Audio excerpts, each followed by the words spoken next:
ಎಂಬ ಬಯಕೆಯಿಂದ ನಾರದರು ಸಮಸ್ತ ಲೋಕಗಳನ್ನು ಸುತ್ತಾ ಭೂಲೋಕಕ್ಕೆ ಬಂದರು. ಅನಂತರ ಅಲ್ಲಿ ನಾನಾ ವಿಧವಾದ ಕಷ್ಟದಿಂದ ಕುಡಿದಂತಹ ಅನೇಕ ಯೋನಿಗಳಲ್ಲಿ ಉದ್ಭವಿಸಿದಂತಹ ತಮ್ಮ ಪೂರ್ವಾರ್ಜಿತ ಕರ್ಮಫಲಗಳಿಂದ ಕಷ್ಟಪಡುವುದನ್ನು ನೋಡಿ ಈ ಲೋಕದ ಸಂಕಟಗಳ ಪರಿಹಾರ ಯಾವ ಉಪಾಯದಿಂದ ಸಾಧ್ಯವಾಗಬಹುದೆಂದು ಮನಸ್ಸಿನಲ್ಲಿ ಯೋಚಿಸಿ ಆಗ ವೈಕುಂಠವನ್ನು ತಲುಪಿದರು. ಅಲ್ಲಿ ಸುತ್ತ ಉಳ್ಳವನಾಗಿಯೂ 4 ತೋಳಿರುವ ಶಂಖ ಗದ ಪದ್ಮ ವನಮಾಲೆಗಳಿಂದ ಭೂಷಲ್ಪಟ್ಟಿರುವ ಕಮಲಾವತಿಯನ್ನು ಕಂಡು ಅದೇ ಅನಂತವಾದ ಪರಾಕ್ರಮವುಳ್ಳಂತಹ ಮನಸ್ಸಿಗೆ ಅಗೋಚರವಾದಂತಹ ಆಕಾರವುಳ್ಳಂತಹ ಆದಿಯು ಮಧ್ಯೆಯು ಕೊನೆಯೂ ಇಲ್ಲದಂತಹ ಮನಸ್ವರೂಪನಾದ ಸಕಲ ಭೂತಗಳು ಮೊದಲನೆಯಾದಂತಹ ಭಕ್ತರ ಸಂಕಟವನ್ನು ಹೋಗಲಾಡ್ಯ ಸ್ವಾಮಿ ನಿನಗೆ ನಮಸ್ಕಾರವೆನ್ನಲು ಆಗ ಶ್ರೀಮನ್ನಾರನು ಶ್ರೀ ನಾರದ ಮಹರ್ಷಿ ನೀನು ಏತಕ್ಕೋಸ್ಕರ ಬಂದಂತೆಯಾದೆ ಅದನ್ನು ಹೇಳಿದೆಯಾದರೆ ನನಗೆ ತಕ್ಕ ಸಮಾಧಾನ ಹೇಳುವನು ಎನ್ನಲು ಆಗ ನಾರದರು ಎಲೆ ಭಕ್ತರ ಸಂಗನಿ ಭೂಲೋಕದಲ್ಲಿ ಹುಟ್ಟಿದಂತಹ ಸಕಲ ಮಾನವರು ತಮ್ಮ ತಮ್ಮ ಪಾಪ ಕರ್ಮಗಳಿಂದ ಧರಿಸಲ್ಪಡುತ್ತಿರುವರು. ಸುಲಭದಲ್ಲಿ ಅವರ ಸಂಕಟ ಹೇಗೆ ಪರಿಹಾರವಾಗುವುದು ಅದನ್ನು ನನ್ನಲ್ಲಿ ನೀನು ದಯತೋರಿ ತಿಳಿಸು ಎನ್ನಲು ಆಗ ಭಗವಂತನು ಹೇಳುವನು ಲೇ ನಾರದ ಮಹರ್ಷಿ ಪ್ರಪಂಚಾನುಗ್ರಹ ಸಾಕ್ಷರ ನೀನು ಚೆನ್ನಾಗಿ ಕೇಳಿದೆ. ಯಾವ ಕರ್ಮ ಮಾಡಿದರೆ ಮನುಷ್ಯನು ಅಜ್ಞಾನದಿಂದ ಬಿಡಲ್ಪಟ್ಟು ವಿಮುಕ್ತನಾಗುವನು ಆ ರಹಸ್ಯವನ್ನು ಹೇಳುವನು ಕೇಳು. ಸ್ವರ್ಗ ಮೃತ್ಯು ಲೋಕಗಳಲ್ಲಿ ದುರ್ಲಭವಾದ ಅತಿ ಪುಣ್ಯಕರವಾದ ಒಂದು ವ್ರತವುಂಟು. ಇದೇ ಮಗವೇ ನನಗೆ ನಿನ್ನಲ್ಲಿರುವ ವಾತ್ಸಲ್ಯದಿಂದ ಈಗ ಅದನ್ನು ತಿಳಿಸುವನು. ವಿದ್ಯುಕ್ತವಾಗಿ ಸ್ವಲ್ಪವೂ ಲೋಪವಿಲ್ಲದಂತೆ ಸತ್ಯನಾರಾಯಣ ಸ್ವಾಮಿಯ ವ್ರತವನ್ನು ಮಾಡಿದಲ್ಲಿ ಯಹಲೋಕದಲ್ಲಿ ಸಮಸ್ತ ಸುಖವನ್ನು ಅನುಭವಿಸಿ ಪರಲೋಕದಲ್ಲಿ ಮುಕ್ತಿಯನ್ನು ಹೊಂದುವರು ಎಂಬುದಾಗಿ ಹೇಳಿದ ಭಗವಂತನ ವಾಕ್ಯವನ್ನು ಆಲಿಸಿ ನಾರದ ಮಹರ್ಷಿಯು ಎಲೆ ಜಗದೊಡನೆಯೇ ಈ ಸತ್ಯನಾರಾಯಣ ಸ್ವಾಮಿಯ ಪೂಜೆಯನ್ನು ಮಾಡಲು ಫಲವೇನು ಮತ್ತು ಇದರ ವಿಧಾನವೇನು? ಯಾರಿಂದ ಪೂರ್ವದಲ್ಲಿ ಈ ವ್ರತವನ್ನು ಮಾಡಲ್ಪಟ್ಟಿತು? ಈ ವ್ರತ ಆಚರಣೆಗೆ ಕಾಲ ಯಾವುದು? ಇವೆಲ್ಲವನ್ನು ವಿಸ್ತಾರವಾಗಿ ಹೇಳಬೇಕೆಂದು ಕೇಳಿದ ನಾರದರಿಗೆ ಭಗವಂತನು ಹೇಳುವನು ಈ ವ್ರತವು ದುಃಖ ಶೋಕಾದಿಗಳನ್ನು ಪರಿಹರಿಸುವುದು, ಧನ ಧಾನ್ಯಗಳನ್ನು ಸಮೃದ್ಧಿ ಪಡಿಸುವುದು, ಸಕಲ ಸೌಭಾಗ್ಯ ಸಂತಾನ ಉಂಟು ಮಾಡುವುದು, ಎಲ್ಲಾ ಕಡೆಯಲ್ಲೂ ಜಯವನ್ನು ಉಂಟು ಮಾಡುವುದು. ಯಾವ ದಿನಗಳಲ್ಲಿ ಮನುಷ್ಯರಿಗೆ ಈ ವ್ರತವನ್ನು ಮಾಡಬೇಕೆಂಬ ಅಪೇಕ್ಷೆ ಉಂಟಾಗುವುದು ಆ ದಿವಸ ಭಕ್ತಿ ಶ್ರದ್ಧೆಗಳಿಂದ ಕೂಡಿ ಸಾಯಂಕಾಲದಲ್ಲಿ ಸತ್ಯನಾರಾಯಣ ಸ್ವಾಮಿಯನ್ನು ಅರ್ಚಿಸಬೇಕು. ಧರ್ಮದಲ್ಲಿ ದುಃಖಿಗುಳುಮನಾಗಿ ವಿಪ್ರದಿಂದ ಒಳಗೂಡಿ ಶ್ರೇಷ್ಠವಾದ ಹಾಲು ಭಕ್ಷ್ಯಗಳು, ಬಾಳೆಹಣ್ಣು, ಹಾಲು ಮೊಸರು, ಗೋಧಿಟ್ಟು ಇವೆಲ್ಲವನ್ನು ಕಾಲು ಪಾಲು ಹೆಚ್ಚಾಗಿರುವಂತೆ ತೆಗೆದುಕೊಂಡು ನೈವೇದ್ಯವನ್ನು ಮಾಡಬೇಕು. ಆ ಬಳಿಕ ಫಲ ದಕ್ಷಿಣೆಗಳನ್ನು ಬ್ರಾಹ್ಮಣರಿಗೆ ಅರ್ಪಿಸಿ ಕಥೆಯನ್ನು ಕೇಳಬೇಕು.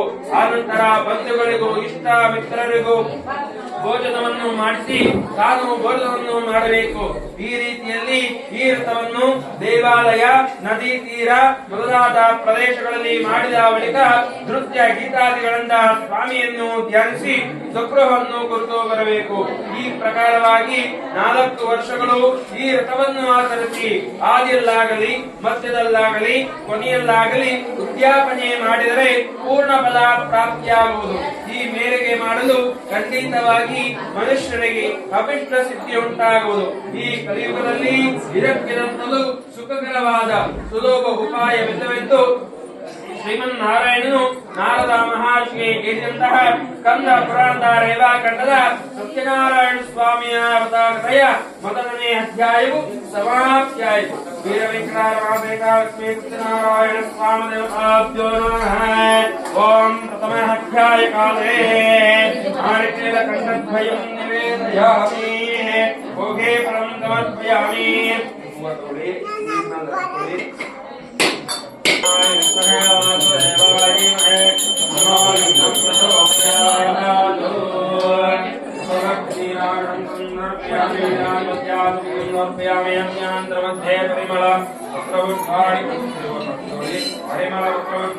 ಸಮರ್ಪಯಾಮಿ ರಕ್ಷಾಂಧಾರಯಾಮಿ ನಮಸ್ಕರೋಮಿ ಇಂದ್ರಸ್ತೋಮೇನ ಪಂಚದಶೇನ ಮಧ್ಯಮಿಕಂ ಆಸೇನ ಸಕರೇಣ ರಕ್ಷಾ.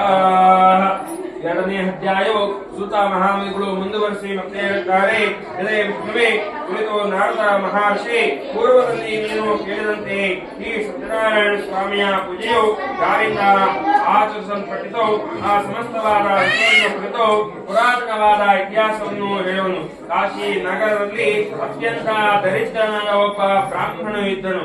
ಆತನು ಪ್ರತಿ ದಿವಸವೂ ಹಸಿವು ಬಾಯಾರಿಕೆಗಳಿಂದ ಬಾಧಿತನಾಗಿ ಎಲ್ಲೆಲ್ಲಿಯೂ ಸುತ್ತುತ್ತಲಿದ್ದನು. ದೀನದಲ್ಲಿ ಅತ್ಯಂತ ದವಿಳ ವಿಷ್ಣು ಬ್ರಾಹ್ಮಣ ರೂಪದಲ್ಲಿ ಬಂದು ಆ ದೀನನನ್ನು ದಯೆಯಿಂದ ಕೇಳಿದನು, ಹೇ ಬ್ರಾಹ್ಮಣನೇ, ಪ್ರತಿ ದಿನದಲ್ಲೂ ದುಃಖಿತನಾಗಿ ಏನಕ್ಕೋಸ್ಕರ ಸುತ್ತುತ್ತಿರುವೆ ಎಂದು ಕೇಳಲು, ಆಗ ಈ ಪುರುಷರನ್ನು ಇಂತಂದನು, ಹೇ ಪ್ರಭುವೇ, ನಾನು ಅತಿ ದರಿದ್ರನು, ನಿಶ್ಚಾರ್ಥವಾಗಿ ನಿಲ್ಲುತ್ತಲಿರುವನು. ನನಗೇನಾದರೂ ಈ ದರಿದ್ರ ಹರಣೋಪಾಯವಿದ್ದರೆ ಕೃಪೆಯಿಂದ ಕೇಳು ಎನ್ನಲು, ಆಗ ವೃದ್ಧ ಬ್ರಾಹ್ಮಣನು ಹೇಳುವನು, ಹೇ ಬ್ರಾಹ್ಮಣನೇ, ಸತ್ಯನಾರಾಯಣೆಂದು ಕರೆಯಲ್ಪಡುವ ವಿಷ್ಣು ಕೋರಿದ ಇಷ್ಟಾರ್ಥಗಳನ್ನು ಕೊಡುವನು. ನೀನು ಆ ವ್ರತವನ್ನು ಮಾಡಿ ಸತ್ಯನಾರಾಯಣ ಸ್ವಾಮಿಯನ್ನು ಪೂಜಿಸು. ಯಾವ ವ್ರತವನ್ನು ಮಾಡಿ ಮಾನವನು ಸರ್ವ ದುಃಖಗಳಿಂದಲೂ ಮುಕ್ತನಾಗುವನು. ಅಂತಹ ಉತ್ತಮವಾದ ಅರ್ಥವನ್ನು ತತ್ವಿಧಾನವನ್ನು ಬ್ರಾಹ್ಮಣನಿಗೆ ಹೇಳಿ ಮೃತ ಬ್ರಾಹ್ಮಣ ವೃತ್ತಿಯಾದ ಸತ್ಯನಾರಾಯಣ ಸ್ವಾಮಿಯು ಅಂತಹನಾದನು. ಅಂತಹ ಬ್ರಾಹ್ಮಣನು ಸತ್ಯನಾರಾಯಣ ಸ್ವಾಮಿಯ ಪೂಜೆಯನ್ನು ಮಾಡಬೇಕೆಂದು ಆ ಸ್ವಾಮಿಯನ್ನು ಧ್ಯಾನ ಮಾಡುತ್ತಾ ರಾತ್ರಿ ನಿದ್ರೆಯನ್ನು ಕೂಡ ಮಾಡಲಿಲ್ಲ. 6ನೇ ದಿವಸ ಬೆಳಿಗ್ಗೆ ಎದ್ದು ಸತ್ಯನಾರಾಯಣ ಸ್ವಾಮಿಯ ಪೂಜೆಯನ್ನು ಮಾಡುವನಾಗಿ ಸಂಕಲ್ಪ ಮಾಡಿಕೊಂಡು ಭಿಕ್ಷೆ ಬೇಡಲು ಹೋದನು. ಆ ದಿನದಲ್ಲಿ ಬ್ರಾಹ್ಮಣನು ವಿಶೇಷವಾದ ಹಣವನ್ನು ಹೊಂದಿದನು. ಆ ಹಣದಿಂದ ಬಂಧುಗಳೊಂದಿಗೆ ಸತ್ಯನಾರಾಯಣ ಸ್ವಾಮಿಯ ಪೂಜೆಯನ್ನು ಆಚರಿಸಿದನು. ಆ ದರಿದ್ರ ಬ್ರಾಹ್ಮಣನು ವ್ರತ ಪ್ರಭಾವದಿಂದ ಸಮಸ್ತ ಸಂಪತ್ತುಗಳನ್ನಾಗಿ ದುಃಖರಹಿತನಾಗಿ ಅಲ್ಲಿಂದ ಪ್ರತಿ ತಿಂಗಳು ವ್ರತವನ್ನು ತಪ್ಪದೆ ಶ್ರದ್ಧೆ ಭಕ್ತಿಯಿಂದ ಮಾಡುತ್ತಿದ್ದನು. ಈ ಪ್ರಕಾರವಾಗಿ ಬ್ರಾಹ್ಮಣೋತ್ತಮನು ಸತ್ಯನಾರಾಯಣ ಸ್ವಾಮಿಯ ಪೂಜೆಯನ್ನು ಮಾಡುವನಾಗಿ ಸಕಲ ವಿಧವಾದ ಪಾಪಗಳಿಂದ ಬಿಡಲ್ಪಟ್ಟು ಇತರರಿಂದ ಹೊಂದಲು ಅಸಾಧ್ಯವಾದ ಮುಕ್ತಿಯನ್ನು ಹೊಂದಿದನು. ರೇ ನಾರದ ಮಹರ್ಷಿ, ಈ ಸತ್ಯನಾರಾಯಣ ಸ್ವಾಮಿಯ ಪೂಜೆ ಆಚರಣೆಯಿಂದ ಸಕಲ ದುಃಖಗಳು ನಾಶವಾಗುತ್ತದೆ ಎಂಬುದಾಗಿ ಆ ಶ್ರೀಮನ್ ನಾರಾಯಣನು ನುಡಿದನು. ರೇಷುಗಳೇ, ಈ ರೀತಿಯಾಗಿ ಶ್ರೀ ವಿಷ್ಣು ಮಹಾತ್ಮನಾದ ನಾರಗೋಸ್ಕರ ಹೇಳಿದ ವಿಷಯವು ನಮಗೆ ನನ್ನಿಂದ ಹೇಳಲ್ಪಟ್ಟಿತು. ಮತ್ತೇನು ಹೇಳಲಿ ಎಂಬುದಾಗಿ ಶೋಧಕಾದಿಗಳನ್ನು ಕುರಿತು ಸೂತ ಮಹರ್ಷಿ ನುಡಿದಾಗೆ, ರೇ ಮಹರ್ಷಿ, ಈ ಸತ್ಯನಾರಾಯಣ ಸ್ವಾಮಿಯ ಪೂಜೆಯನ್ನು ಆ ಬ್ರಾಹ್ಮಣರಿಂದ ಕೇಳಿ ಭೂಮಿಯಲ್ಲಿ ಮತ್ಯಾರಿಂದ ಮಾಡಲ್ಪಟ್ಟಿತು. ಆ ಸಮಸ್ತವನ್ನು ನನಗೆ ತಿಳಿಸಬೇಕೆನ್ನಲು ಆಗ ಸೂತರು ಹೇಳುವರು. ರೇಮುಗಳೇ, ಪೂರ್ವದಲ್ಲಿ ಒಬ್ಬ ಬ್ರಾಹ್ಮಣನ ಮನೆಯಲ್ಲಿ ಸತ್ಯನಾರಾಯಣ ಸ್ವಾಮಿಯ ಪೂಜೆಯನ್ನು ಮಾಡುತ್ತಿದ್ದನು.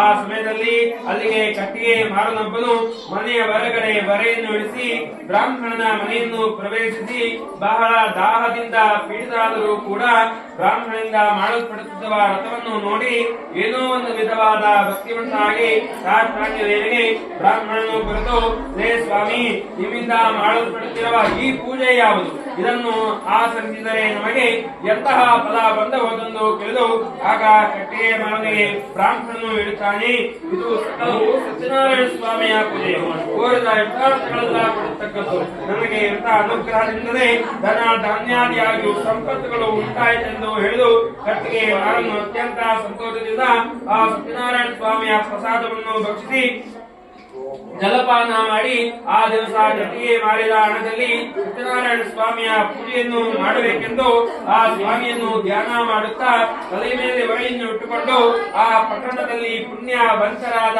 ಧನಿಕರು ಎಲ್ಲಿಯರು ಅಲ್ಲಿಗೆ ಹೋದರು. ಆ ದಿವಸ ಎಂದಿರುತ್ತಲೂ ದ್ವಿಗುಣವಾದ 2ರಷ್ಟು ಲಾಭವನ್ನು ಪಡೆದನು.